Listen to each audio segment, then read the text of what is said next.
Hello সবাইকে একবার আমার চ্যানেলে।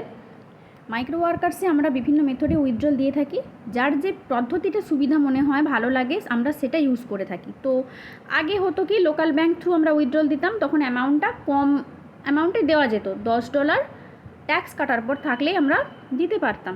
কিন্তু বর্তমানে সেটা 50 করে দিয়েছে। তো বিশেষ প্রয়োজনের জন্য আমাকে দিতে হয়েছিল ব্যাংক থ্রু উইথড্রলটা। আমি যখন দেখলাম উইথড্রল দিতে যে ফরম্যাটটা অনেক চেঞ্জ হয়েছে, আগে এরকমটা ছিল না।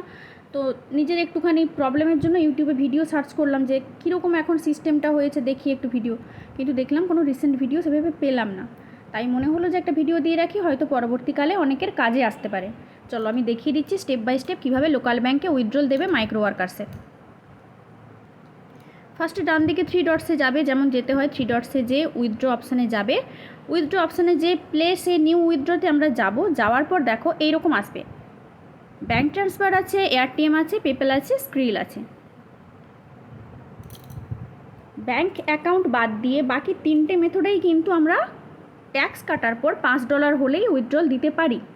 আর ব্যাঙ্কে দেখো $50 ট্যাক্স কাটার পর।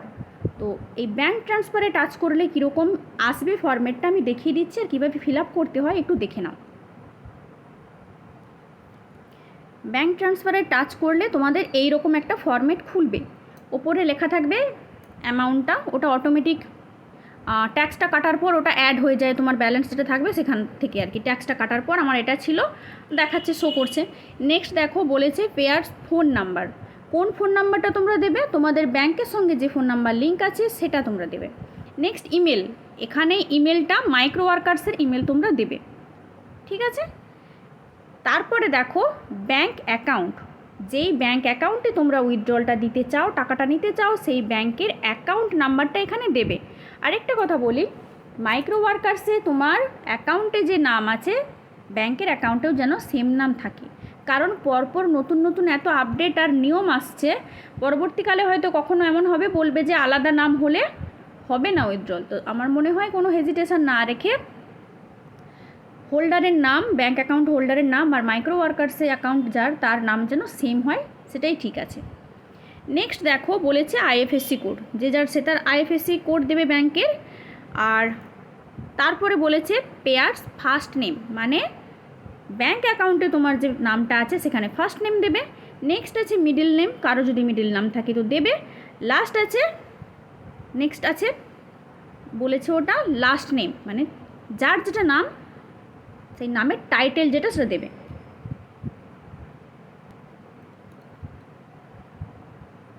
তারপরে দেখো বলেছে পেয়ার্স ফুল নেম, মানে তোমার ব্যাঙ্ক অ্যাকাউন্টে যে ফুল নেমটা আছে সেই নামটা তোমরা দেবে।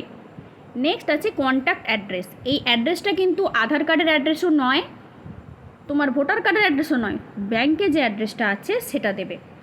যেমন তোমার ভিলেজ, পোস্ট অফিস, জেলা দেবে, পিনকোড দেবে, এই যেগুলো দিতে হয় ব্যাঙ্ক অ্যাকাউন্টে দেখবে ফার্স্ট বইতে যে থাকে ডেটাটা, সেখান থেকে কালেক্ট করে দেখে দেখে ঠিকঠাক করে লিখবে, যেন কোনো মিসম্যাচ না হয়। তারপর বলেছে পাসওয়ার্ড, পাসওয়ার্ডটা তোমরা দেবে মাইক্রো ওয়ার্কার্সের পাসওয়ার্ড। হলো পাসওয়ার্ডটা দেওয়ার পর যেমন ভেরিফিকেশান পিনের জন্য আমরা অ্যাপ্লাই করি, ক্লিক হেয়ারে যে ভেরিফিকেশান পিনের জন্য অ্যাপ্লাই করব, ঠিক আছে। ফিল আপ করলে কীরকম হবে জাস্ট একটা ডেমো আমি দেখিয়ে দিচ্ছি, দেখে নাও। দেখো এরকম ফিল আপ করবে, ফোন নাম্বার দেবে, আমি একটা জাস্ট বোঝানোর জন্য দিয়েছি। ইমেল দেবে, ব্যাংকের অ্যাকাউন্ট নাম্বার দেবে, আইএফএসসি দেবে, first name, middle name, last name, যার যেটা আছে সেইভাবে দেবে। ফুল নেমটা দেবে, একটা অ্যাড্রেস দেবে, অবশ্যই পিনকোড সহ দেবে। পাসওয়ার্ডটা তোমাদের যার যেটা মাইক্রো ওয়ার্কার্সের পাসওয়ার্ড দেওয়া হয়েছে, আর ভেরিফিকেশান পিনটা তোমাদের মেলে যাবে, যেই মেলটা দিয়ে তোমরা মাইক্রো ওয়ার্কার্সের অ্যাকাউন্ট খুলেছো সেইখানে পিনটা যাবে, পিনটা কপি করে নিয়ে সেখানে দেওয়া হয়েছে। নেক্সট সাবমিট করলে এরকম একটা পেজ আসবে, যেখানে তোমাকে পেন্ডিং দেখাবে, ক্যান্সেল আর রিফান্ডের অপশানটা দেবে, আর কত অ্যামাউন্ট তুমি পাচ্ছ, কতটা কেটে নিচ্ছে সেটা দেখাবে। এরকম হওয়ার পর সবার টাইম সমান লাগে না, ওটা প্রসেসিংয়ে যেতে আর টাকাটা ব্যাংকে ক্রেডিট হতে টাইম লাগে, সব সময় একই টাইম লাগে না। নেক্সট কীরকম পেজটা আসবে আমি দেখিয়ে দিচ্ছি। যখন তোমার ওটা প্রসেসিংয়ে যাবে, ওরা উইথড্রল প্রসেসটা করবে, তখন তোমার এরকম প্রসেসিং দেখাবে। প্রসেসিং দেখানোর কয়েক ঘন্টা পরেই কিন্তু তোমার ব্যাঙ্ক অ্যাকাউন্টে ঢুকে যায়। ব্যাঙ্ক অ্যাকাউন্ট থ্রুতে তোমরা যদি উইথড্রল দাও, টাইমটা একটু কম লাগে, কারণ পেপ্যাল এআরটিএমে টাইমটা একটু বেশি লেগে যায়, যেহেতু পেপ্যালে যায় টাকাটা, সেখান থেকে আবার ওটা কনভার্ট হয়ে তোমার ব্যাঙ্ক অ্যাকাউন্টে ওরা পাঠায়, তো টাইমটা একটু বেশি লাগে। আর ব্যাঙ্ক অ্যাকাউন্ট থ্রু উইথড্রল দিলে সময়টা অনেক কম লাগে। তো এইভাবে লোকাল ব্যাঙ্ক থ্রু আমরা মাইক্রো ওয়ার্কার্সে উইথড্রল দিতে পারি।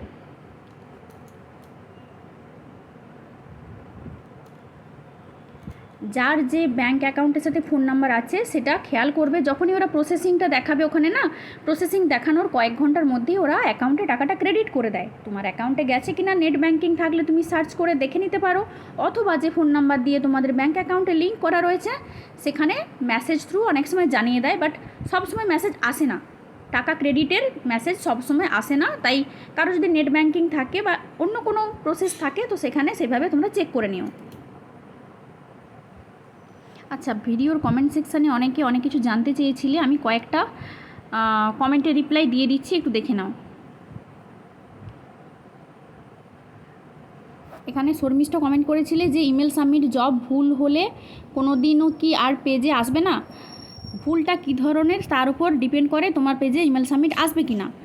যদি কোনো অন্য জবের স্ক্রিনশট চলে যায়, সেক্ষেত্রে ক্রস এলেও আসে। আগে যেটা হতো, একটা মেল পরপর দুবার ইউজ করে ফেলে বা 24 ঘন্টার মধ্যে রিপিট হয়ে গেলে ক্রস আসতো, সেই সব ক্ষেত্রেও কিন্তু ইমেল সাবমিট আসে।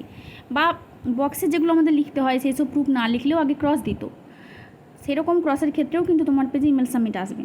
কিন্তু কখন আসে না, যখন আগে পজ হয়ে যাওয়া কোনো স্ক্রিনশট তুমি সাবমিট করে ফেলবে, সেটা ভুলবশতই হোক বা ইচ্ছাকৃতই হোক, সেই সব ক্ষেত্রে ইমেল সাবমিটে ক্রস এলে আর আসবে না।